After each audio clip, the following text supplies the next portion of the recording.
If you had 1 lakh rupees and wanted the most bike in that money, nothing made a stronger case than the Bajaj Pulsar 200 NS.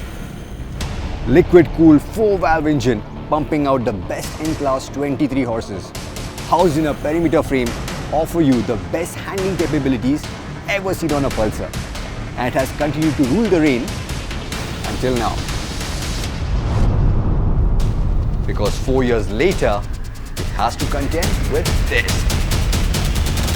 The Apache RTR 204V, its strongest rival yet. And TVS has thrown everything at it, including the kitchen sink.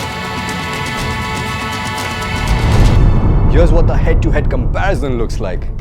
Both singles here feature 4 valves, but the NS is liquid-cooled while the RTR gets oil cooling. The RTR though comes with fuel injection as an option, while the NS is just carbureted. The NS still makes a lot more power and torque, but the RTR is 3 kgs lighter. The RTR has a bigger rear disc, while the NS has a bigger front one. The NS gets 6 gears, while the RTR just gets 5. The RTR though comes with ABS as an option, which the NS doesn't offer. The RTR also has Pirellis as an option, while the NS only has Euro grips to contend with.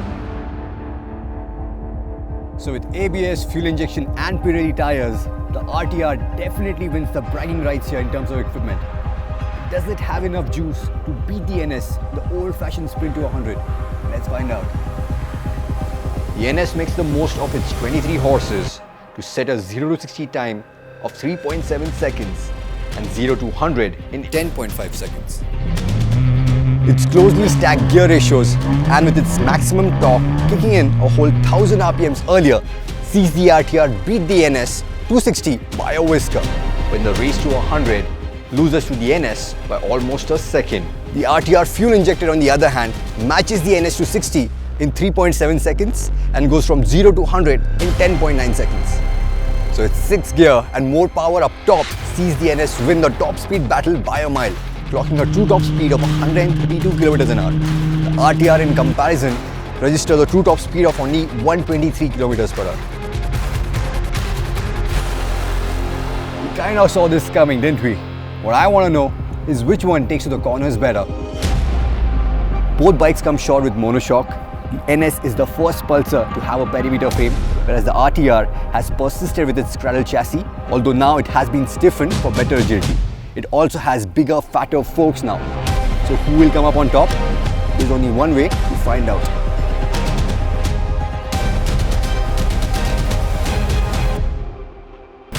The twin spar chassis and the monoshock have transformed the way the NS handles. The feedback from the chassis has never been this good, and the monoshock finally provides the stability in corners which all the previous generation Pulsars have lacked.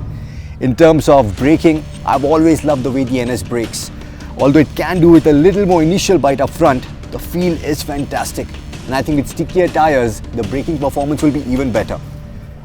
And that's what I mean, the Eurogrip tires really hold the NS back because they lack both feel as well as feedback.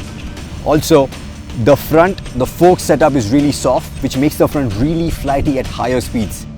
And also the front set foot pegs mean it restricts the amount of speed and lean you can carry in corners. The RTR on the other hand is a revelation in corners. The front feels great in comparison and offers really good feedback. The forks are wide and stiff enough to allow really fast turn-ins, yet perfectly damped to absorb the bumps. Also, the wheelbase is longer, the rear tire is wider, and with the higher cornering clearance, it gives you the confidence to carry a lot more speed into corners. And once leaned over, you have the KYB monoshock giving you the composure which you are yet to witness on a RTR.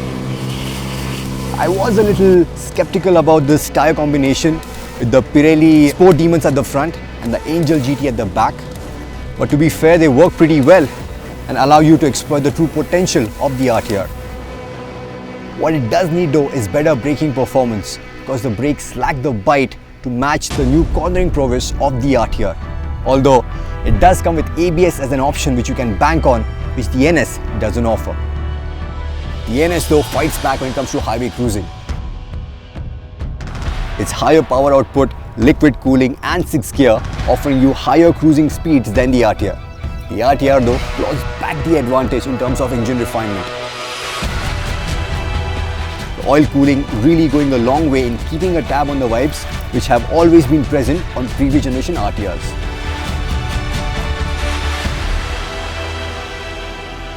So what have we learned so far?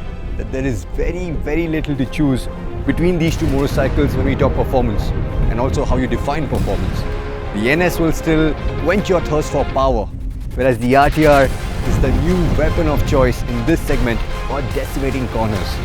In terms of looks, I feel the NS can do a little bit more than this dual tone paint job. It's been around for 4 years and can definitely do with a facelift, because the RTR, it looks better than it ever has. It looks modern. I love this matte paint job. I only just wish that they had persisted with the oval tail section, because I prefer that over this one. But looks, as they say, are subjective. Where the RTR really drives home the advantage as compared to its competition is all the options that it offers. For example, this variant right here, carbureted with Pirelli tires, still costs the same as the 200 NS. And in process, it makes a very strong case even for those people who are maybe considering the Gixxer SF or the CB Hornet 160 with CBS, and even the FZS version 2.0. Put 12,000 rupees more, which will bump the price to just over a lakh, and you also get fuel injection. That's a lot of bike at that price point.